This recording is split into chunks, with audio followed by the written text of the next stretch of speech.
chers internautes, nous vous retrouvons encore pour un numéro nouveau à votre émission Interview. Nous avons réservé aujourd'hui un invité de qualité, un intellectuel bien sûr, un monsieur qui a la connaissance sur l'actualité politique. Il est membre et cadre du FCC. À mes côtés, Toussaint Balabala, qui va se présenter pour ample et pour plusieurs informations que je n'ai pas données. Monsieur Toussaint, bonjour. Bonjour, messieurs les journalistes. C'est une joie pour moi de rehausser de ma présence à cette émission, car l'actualité est remplie de beaucoup de choses dont je ne pouvais pas résister à une simple invitation pour venir discuter avec le média, bien sûr, afin d'informer la population tant habitante dans notre pays ou soit du diaspora, parce qu'il y a l'Internet ici, l'Internet va sillonner sûrement partout. Donc je suis là, je suis enseignant dans plusieurs universités du pays. Et puis comme vous l'avez dit, je suis membre et cadre du FCC. Alors je crois être le bienvenu chez vous. Oui, vous êtes le bienvenu. Chers internautes, nous devons signaler l'actualité qui est sur le terrain ces jours. Nous remarquons l'absence de le cadre du FCC au sein de consultation Fachi et nous remarquons une désolidarisation au sein de la Mouka où quelques membres participent aux consultations Fachi, donc consultations initiées par le chef de l'État. Fayoulou, invité au Congo-Brazzaville, rencontre Sassou, le président de cet État, pour participer aux consultations. Mbemba a été reçu hier, mais jusque-là, aucun membre et cadre du FCC a été reçu. Vous allez nous expliquer qu'est-ce qui fait que l'FCC ne puisse pas prendre part à ces consultations, donc la position de l'FCC. Et aussi, vous allez nous expliquer pourquoi cette maladie au sein de la coalition FCC cache. Pourriez-vous nous parler de la situation politique au sein du FCC? Oui, le FCC se porte bien. Vous savez, le FCC, c'est une famille politique très bien organisée parce que nous avons toute une hiérarchie qui est vraiment respectée. Nous sommes en réunion de temps en temps et puis nous sommes en coalition avec le CACH, dont la présidence est revenue après les élections démocratiquement manifestées en 2018. Alors nous vous disons carrément que nous sommes très bien portants. La formation politique du sénateur à vie Joseph Kabila Kabange est en forme. C'est un peu ça notre situation. Cher Toussaint, je voulais juste que vous expliquiez juste la situation dans quelques mots. Nous sommes très bien portants. Très bien portants. Oui. Malgré plusieurs réunions ces jours-ci. Oui, les réunions c'est normal parce que nous sommes une famille politique. Depuis le début, quand on avait constitué cette famille politique FCC, il y a toujours eu des réunions qui nous ont menés à choisir un candidat à la personne de M. Chadari. Et puis nous sommes allés aux élections. Après les élections, nous n'avons pas gagné à la présidence. Nous avons eu la majorité, bien sûr. Alors il y a eu toujours des réunions. Donc les réunions n'ont jamais cessé chez nous depuis la formation de notre famille politique. FCC a programmé une retraite politique aujourd'hui. Et qu'est-ce que vous en dites? Qu'est-ce qui sortira de cette retraite politique? Quand on parle de retraite, ça veut dire que les gens se retirent du monde pour aller se concentrer. Là, je parle sur le plan spirituel, c'est ce qui se passe. Maintenant, quand on copie ça, on ramène ça à la politique, ce n'est que normal, c'est la même chose. C'est-à-dire les gens se sont retirés, se concentrés bien sûr sur des sujets tragiques et puis sur la situation du pays. C'est normal parce qu'après une retraite, il y a toujours des réponses. Vous aurez bien sûr des bonnes réponses qui vont faire en sorte que le pays soit toujours très bien géré. Nous sommes à la gestion du pays, et puis dirigé par le chef de l'État, Félix Tshisekedi. Donc la retraite, ne vous en faites pas, ça sera une retraite normale, et puis il y aura des décisions qui vont ressortir de cette retraite, des bonnes décisions bien sûr. Oui, nous tenons à rappeler que le chef de l'État a invité tous les membres de son gouvernement. Le gouvernement provincial doit prendre part à ces consultations qu'il a initiées depuis un certain temps, qui ont débuté depuis le lundi passé. Monsieur Toussaint, plusieurs députés, plusieurs gouverneurs au sein de ces gouvernements provinciaux font partie de votre structure qui est FCC, plateforme politique. On se demande comment vous tenez, comment vous allez vous en sortir face à cette situation que le président a mis en place. Je vais d'abord éclaircir une chose. Vous savez, dans notre famille politique qui est le FCC, nous n'avons pas le système de mots d'ordre. Non. Chez nous, tout est en consensus. Ça veut dire, jusque-là, d'après toutes les réflexions possibles, donc, tous les membres constituant le FCC ont réfléchi et puis ils ont constaté que ça ne serait pas important de répondre à une quelconque consultation, dans des consultations. Or, je vous ramène au discours du chef de l'État qui dira qu'il va entamer des consultations des grands acteurs politiques. Ça veut dire, on peut inviter les gens, mais une invitation, vous n'êtes pas obligé d'en répondre. Ça veut dire, vous pouvez répondre ou pas. Ce n'est pas un ordre donné. Le président de la République n'a pas donné l'ordre d'inviter les députés des assemblées provinciales ou des députés nationaux, des choses comme ça. Non. Il a parlé... Ce n'est pas l'impolitesse. Non, ce n'est pas de l'impolitesse. Ça veut dire, ce ne sont pas des ordres qu'il donne. Il dit plutôt, je vais consulter les gens. Et puis ces gens-là seront consultés de quelle manière? Il a pu constituer le système d'invitation. Il vous invite, vous venez. Si vous invitez et que vous ne trouvez pas l'importance de la dite manifestation, vous êtes obligé d'y aller? Non. Vous pouvez aussi, pas boycotter, mais donner des raisons, bien sûr, qui vont justifier votre absence. Donc ils ne sont pas obligés d'y répondre. C'est un peu ça. On peut retenir que jusque-là, l'autorité morale du FCC n'a pas reçu l'invitation. Qu'ils reçoivent l'invitation ou pas, je vous ramène à mon allocution aussitôt qu'il n'est pas obligé de répondre à une quelconque invitation. S'il trouve mieux d'y répondre, il peut venir. Mais jusque-là, je vous confirme que l'FCC n'est pas partant de ces consultations. Parce que nous avons toutes les institutions très bien installées au pays, alors nous ne voyons pas l'importance de ces consultations, dont nous ne voyons même pas une référence constitutionnelle qui nous amène à cela. Oui, monsieur, je vous rappelle les paroles qu'a tenu votre chef, qu'a tenu l'autorité morale du FCC dans une réunion l'autre fois. Il dit, je sais que parmi vous, tout le monde a été déjà consulté, mais il reste que moi. Donc on peut suggérer que l'FCC, tout le monde du FCC est consulté, à part l'autorité morale. Monsieur, moi je vous parle, vous voyez au niveau de la présentation, nous nous sommes dit entre vous et moi que je suis un intellectuel, je ne sais pas marcher dans la philosophie de Larry. Alors moi je parle dans le formel. Dans le formel, nous vous confirmons, j'affirme, je confirme, je réaffirme encore que tous ces messages, bien sûr, toutes ces voix qui ont été utilisées pour disloquer, bien sûr, la parole de notre autorité morale ont été que des faussetés. Ça veut dire nous vous confirmons que ce n'était pas l'autorité morale qui avait ouvert sa bouche pour dire de telles choses. Ce sont des déformations médiatiques dont je crois que votre média n'aura pas le temps de marcher dans cette philosophie-là. Ça veut dire qu'il y avait une réunion et puis il y a eu un mot du chef, mais ce n'était pas dans cette matière-là, mais au moment où la réunion était tenue... Donc vous niez la vérité? Je vous dis, au moment où la réunion était tenue... Vous niez la vérité, monsieur, tout ça? Ce n'est pas une vérité. Nous nions pas la vérité. Et puis nous vous confirmons qu'il n'y a pas eu une vérité de cette sorte-là. Moi, je vous dis, au moment de la réunion, les consultations n'étaient pas encore... Au début, n'avait pas encore commencé. Donc, comment est-ce que les gens doivent être consultés avant même le début de... C'était le dire de votre chef? Non, ça veut dire... Mais vous m'avez dit que le chef... C'est lui que vous respectez? Oui, nous le respectons, c'est lui le chef. Vous suivez le mot d'ordre? Le mot d'ordre chez nous n'existe pas car il y a la démocratie chez nous. C'est notre famille politique qui a amené la démocratie dans notre pays. Comment est-ce que nous allons marcher dans l'histoire? Je ne sais pas ce qu'on appelle mot d'ordre. Oui, bien sûr, nous pouvons recourir au dictionnaire. On dit mot d'ordre.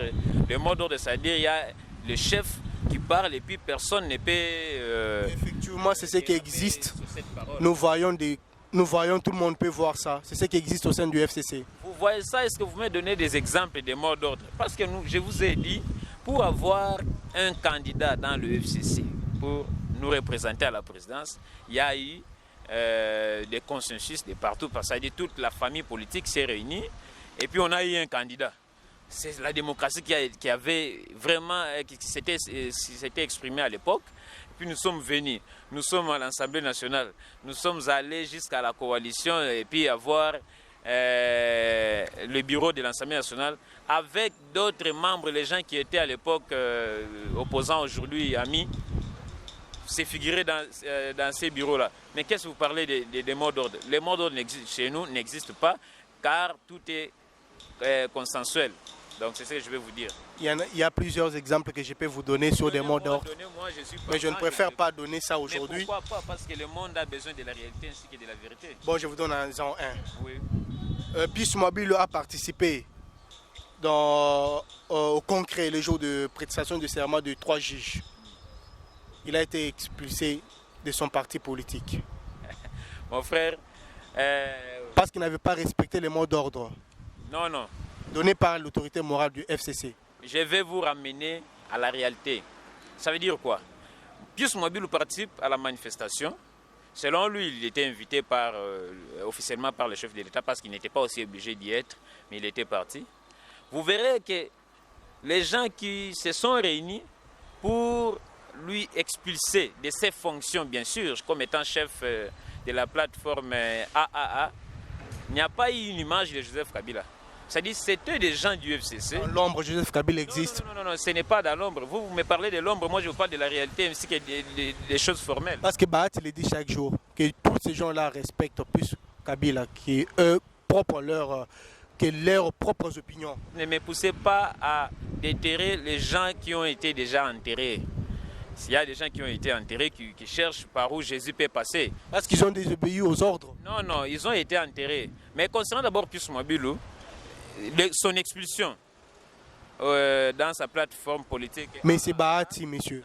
N'a pas eu... Je parle de M. Bahati. Vous avez commencé par Pius Mobile. Bahati, c'est un professeur, bien sûr, parce qu'il mérite tous mes respects possibles. Mais le problème, c'est que c'est une personne déjà enterrée dans la politique congolaise. Il ne sait pas par où se trouver. Et puis, c'est une personne qui cherche par où se positionner.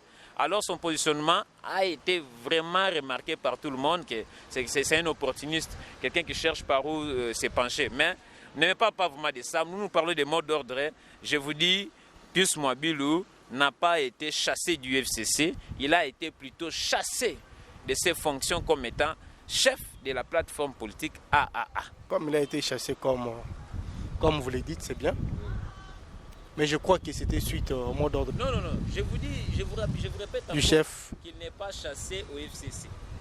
Il est expulsé du AAA. Précisez bien les choses parce qu'il y a tout un monde qui va nous suivre. AAA qui est parti politique, un regroupement au sein du FCC. Oui, bien sûr. Ça veut dire, chez nous, il y a la hiérarchie. La hiérarchie est très bien établie. Je vous ai dit comme au début, bien sûr. Tout au début plutôt. Il y a le chef qui est l'autorité morale. L'administration est gérée par le professeur Némi Moulana Wilonja. Et puis, lui étant coordonnateur. Ainsi que les chefs des partis politiques qui se constituent entre eux aussi dans des plateformes politiques. C'est-à-dire que c'est toute une grande famille. Alors, ce qui se passe à une branche de la famille n'intéresse pas nécessairement la hiérarchie en entièreté. Donc, détrompez-vous. Les chefs suprêmes de la majorité parlementaire, au nom de Joseph Kabila Kabang et l'autorité morale, n'a même pas à voir à une petite chose comme ça. Par rapport aux consultations initiées par le chef de l'État, quel est votre mot? Non, nous n'allons pas participer parce que nous avons des institutions très bien placées. Nous ne voyons pas l'importance de ces consultations. Je vous promets, messieurs les journalistes, que demain ou après-demain, nous allons revenir dans les plateaux des médias pour vous dire clairement que ces consultations n'aboutiront à rien. Parce que ce ne sont que des distractions. Le pays est très bien installé dans toutes les institutions possibles. Il fallait, pourquoi pas, coopérer, causer, vous qui êtes le chef, le dirigeant suprême de la République, avec les chefs des institutions où vous avez constaté des dérapages. aller dans des consultations, c'est parfois chercher à occasionner le partage du pouvoir. Mais il n'y aura rien parce que nous sommes unis. Le FCC uni est imbattable. Vous avez dit coopérer. Coopérer avec qui? Vous avez dit coopérer, que les chefs d'État devraient coopérer. Oui, il devrait. Quand on parle de la coopération, ça veut dire entretenir de bonnes relations entre le chef de l'État qui est une institution. Effectivement, ce qu'il fait pour entretenir de bonnes relations avec tout le monde, tous les acteurs politiques. Monsieur le journaliste, au début de cette magistrature, nous avons décidé qu'il y a eu le Parlement, qui est une institution, deux institutions, bien sûr, Sénat, Assemblée nationale qui constitue le Parlement. Nous avons le gouvernement très bien établi, nous avons la présidence de la République. Nous ne voyons pas, et puis il y a l'opposition, nous ne voyons pas vraiment l'importance de cette histoire parce que ça n'aboutira à rien, cette histoire ici qu'on appelle la consultation. Pour vous, vous cherchez, qu'est-ce que vous proposez? Vous pouvez dire une coopération, une consultation, concertation ou quoi? D'après vous, vous attendiez à quoi? Nous nous attendons à rien parce que le pays est très bien géré, toutes les institutions sont en place. Il suffit seulement de continuer dans la bonne marche de la gestion du pays. C'est-à-dire celui qui a commis des erreurs puisse au moins marcher dans le bon. Qui gère le pays? Qui gère le pays, c'est nous avons un chef suprême qui est le garant de la nation, n'est-ce pas? Le chef de l'État. C'est lui-même qui a initié même l'idée des consultations. Mais attention, étant le chef de l'État, vous n'êtes pas au-dessus de la loi. C'est-à-dire, vous marchez, vous gérez le pays, vous avez des soubassements. Les soubassements, c'est la loi. C'est la Constitution. Ça veut dire, moi, selon moi, je ne suis pas convaincu de votre allocution. Je vous dis clairement, on ne voit pas par où... Pour vous, le pays devrait être géré que par FCC et cash, pour vous? Non, mais comment la gestion quotidienne, nous avons le gouvernement qui est constitué du FCC cash, bien sûr, bien sûr. Alors, et les chefs a jugé bon? Les chefs n'est pas au-dessus de la loi. Les chefs... La loi lui donne cette prérogative-là. Non, donc juger bon, si ça marche ou si ça ne marche pas, et de tirer des conclusions sur plusieurs points. La loi lui donne ces prérogatives-là, monsieur Toussaint. Nous ne sommes pas dans l'anarchie. Nous sommes dans une république. En plus, on a encore ajouté d'autres attributs. République démocratique du Congo, il y a la démocratie chez nous. L'autorité morale, le sénateur a vu nous a légué le pays en toute démocratie, bien sûr. Vous avez véhiculé la Constitution partout. Et c'était lui-même, le sénateur Avi, qui a véhiculé ça pour que les gens puissent adopter. Et il ne doit plus violer ça quand même. Vous êtes tombé dans de bonnes mains pour parler de cette matière parce qu'il y a de l'intellectualisme en ça. Auprès de moi, bien sûr, je suis vraiment arrogant en matière parce que j'ai pu sacrifier ma jeunesse pour apprendre. Alors je vous ramène vraiment à la table de la Constitution. La Constitution prévoit que le président de la République est élu à un mandat de 5 ans une fois renouvelable, bien sûr. S'il est fort, s'il a mesure de briguer un autre mandat, ça fait 2 mandats. Après cela, vous quittez, vous devenez sénateur à vie. Quand vous dites qu'un sénateur à vie ne peut plus diriger une famille politique, là je vous dis que c'est faux, la Constitution ne prévoit cela à aucun article. Plutôt, il est toujours acteur politique, c'est un citoyen libre, il paye ses impôts, on lui paye par l'État parce qu'il assume des fonctions. Quelles fonctions? La fonction du sage, c'est un sage de la République. Pour vous dire qu'il doit exister dans la politique, il est pas obligé, mais il est censé avoir un nouveau bureau. Le nouveau bureau, c'est où? C'est la siège, une siège au sein du Parlement. Alors, connaissant que le Parlement, c'est une institution politique, mais comment dites-vous qu'il ne peut plus être dans les activités politiques? Donc c'est un politicien, mais plutôt gérer aussi une famille politique, c'est parmi ses prérogatives. Or, dans la politique, nous voyons des intérêts. Comment aurez-vous des intérêts dans la politique si vous n'êtes pas fort? Sa force, c'est aussi générer ou soit arroser dans ce qu'il a comme pépinière, afin d'avoir à chaque échéance, bien sûr, une force politique, ce qui peut rendre sa famille politique forte, ainsi que tant d'autres choses. Donc la Constitution ne prévoit en aucun article l'expulsion d'un sénateur à vie dans la scène politique. Mais moi, je vous ramène à la réalité. Je suis dans le formel, j'aime pas l'informel. Alors le formel dit que le président... Ça, c'est l'esprit de la Constitution. Oui, c'est ça. Ce que j'ai dit, c'est l'esprit de la Constitution. Non, vous interprétez en mal cette Constitution. Je vous informe que je suis dans une famille politique qui a rédigé, qui a facilité la rédaction de la Constitution et sa mise en application, sa mise en œuvre. Aujourd'hui, nous avons une Constitution qui a même changé la tête, c'est-à-dire une personne à la tête du pays. C'est parce que cette famille politique dont j'en fais partie a occasionné cela. Ça veut dire la Constitution, nous en connaissons, c'est-à-dire nous en avons eu à apprendre profondément, bien sûr. Nous connaissons article par article, surtout sur cette matière qui est aussi sensible. La Constitution prévoit que le président est élu 5 ans, pour un mandat de 5 ans, une fois renouvelable. Je vous donne un exemple. Je vous informe d'abord, notre Constitution a tiré sa référence à la Constitution française. Alors qu'en France, nous avons vu tout ce qui se passe ici chez nous. Admettons que le président Félix Tshisekedi en 2023 n'est pas élu. En 2018, il est élu.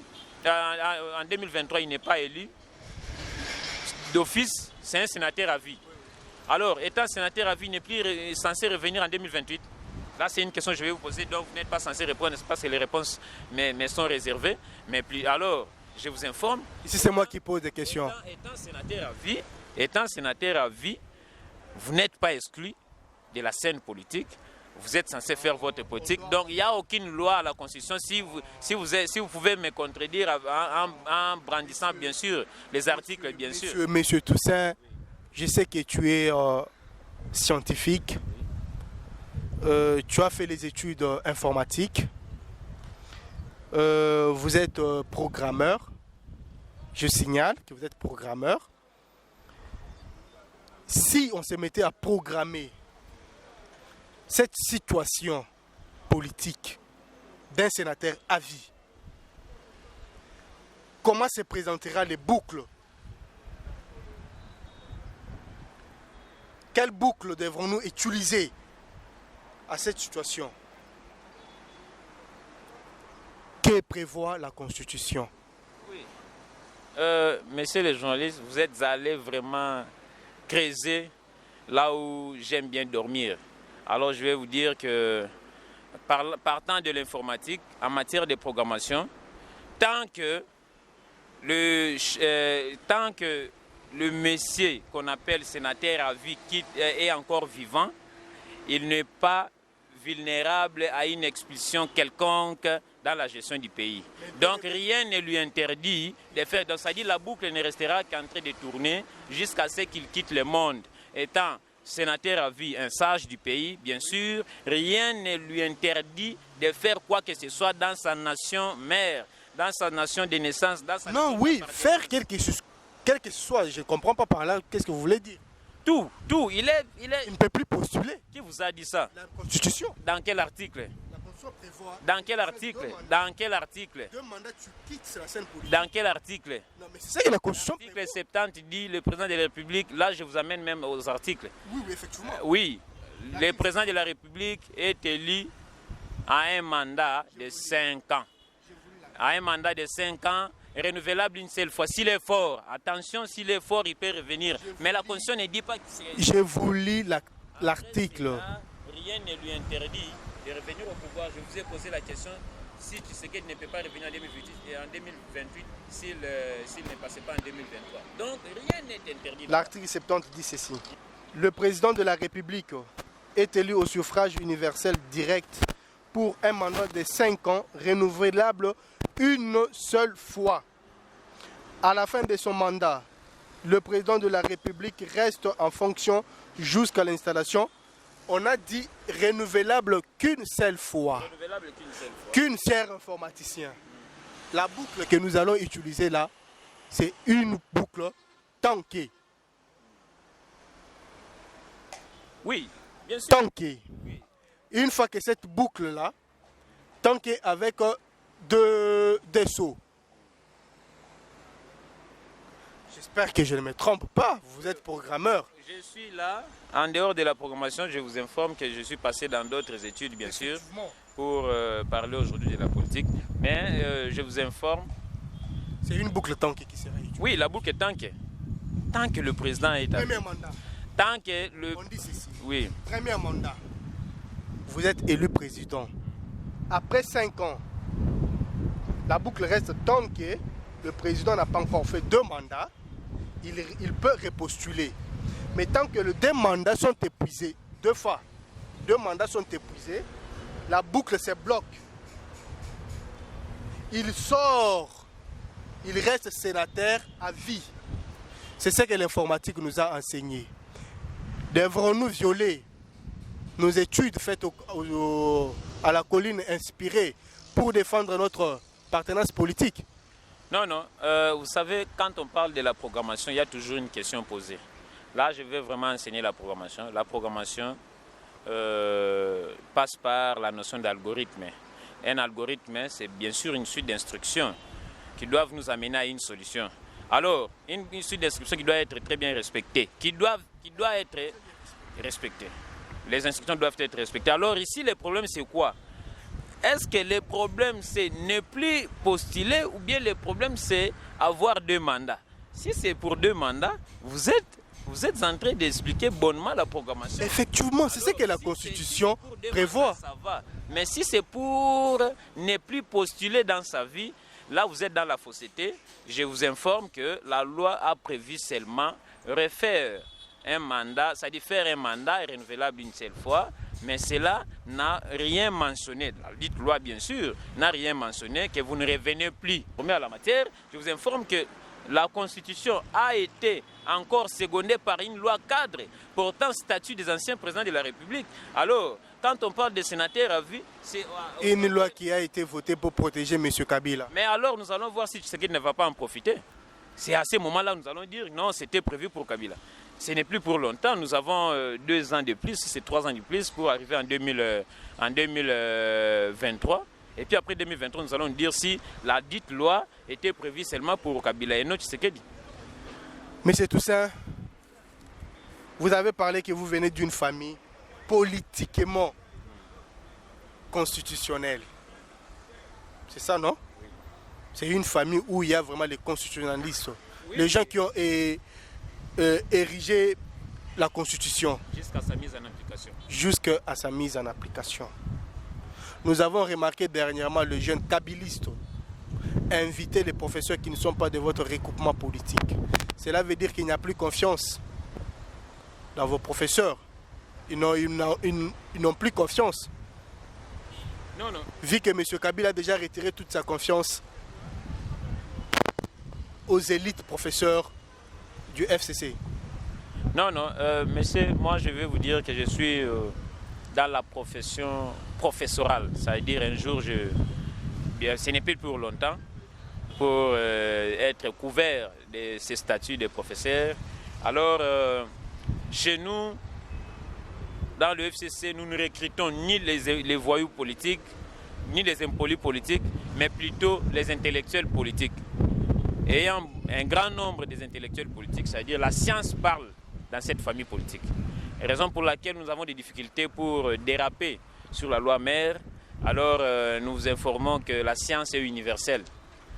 La science a toujours été universelle, ça veut dire inviter un expert à la matière.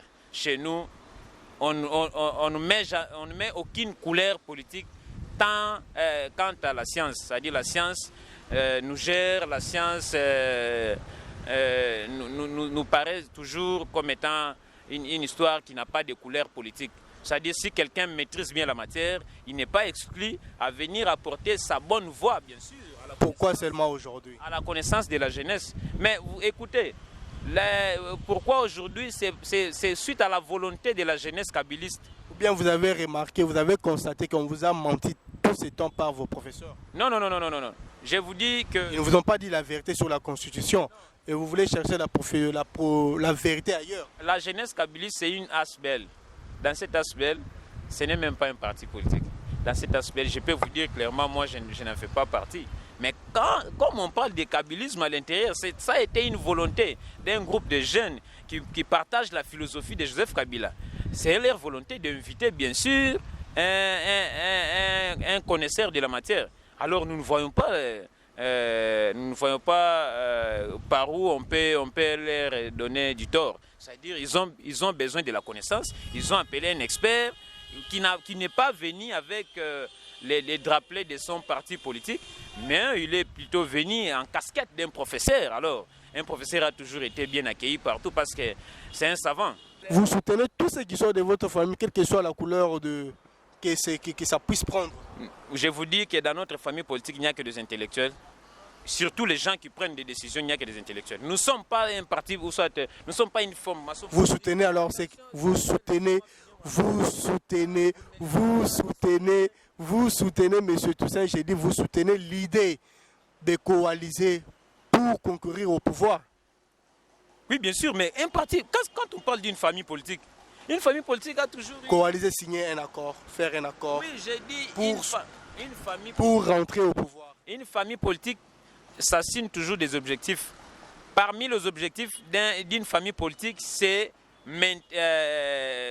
avoir du pouvoir, maintenir cela, garder cela, entretenir, afin d'être à l'aise.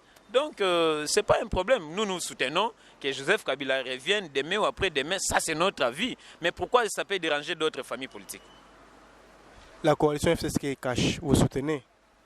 Oui, bien sûr, parce que, vous savez, d'abord, la coalition FCC Cash n'était pas une obligation. Parce que nous sommes sortis, la population nous a donné la confiance au niveau du Parlement. Mais la population n'avait pas préféré notre candidat à la présidence de la République.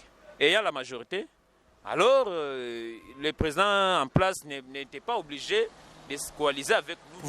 Vous continuez à défendre cette coalition jusqu'aujourd'hui? Oui, nous aimons que le pays soit en calme, le pays marche bonnement, parce que ce qui doit préoccuper les hommes politiques aujourd'hui, c'est d'abord le bien-être de la population. Et au lieu de rester dans l'histoire des consultations, des réunions par-ci par-là, prenons d'abord cet argent qui va servir d'ici, c'est de quoi? Des inutiles manifestations, ramener ça au trésor public pour changer la situation à l'assiette de la population. Le FCC, du début de la coalition jusqu'à nos jours, n'est qu'en main sainte. C'est-à-dire, nous n'avons vu personne du FCC dans la prison de Makala ou dans d'autres prisons pour un quelconque vol plutôt, alors que nous constatons dans l'autre famille politique, le Cash, il y a des gens qui sont en prison à cause du vol, à cause du détournement, des choses comme ça. D'accord, M. Toussaint. Si aujourd'hui vous étiez invité, vous êtes en face du chef de l'État, quel devrait être votre mot? Je demanderai au chef de l'État de bien prendre sa conscience sur la Constitution qu'il avait juré, bien sûr, de vouloir respecter, et puis faire en sorte qu'il soit vraiment le garant de du bon fonctionnement de toutes les institutions, et puis entamer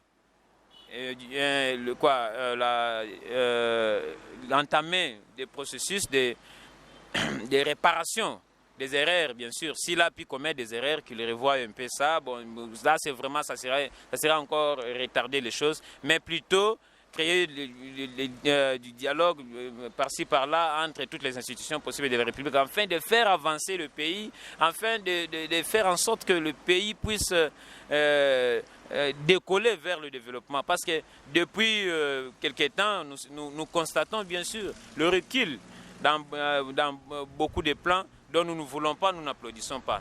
Nous aimerions que le chef de l'État revienne au moins sur sa table du chef, afin d'instruire là où il faut instruire, afin de respecter là où il faut respecter. Ça a été votre mot de fin, M. Toussaint. Merci beaucoup d'avoir participé dans notre émission interview. Et ce n'est pas la dernière fois, nous vous recontacterons prochainement quand il fera l'actualité.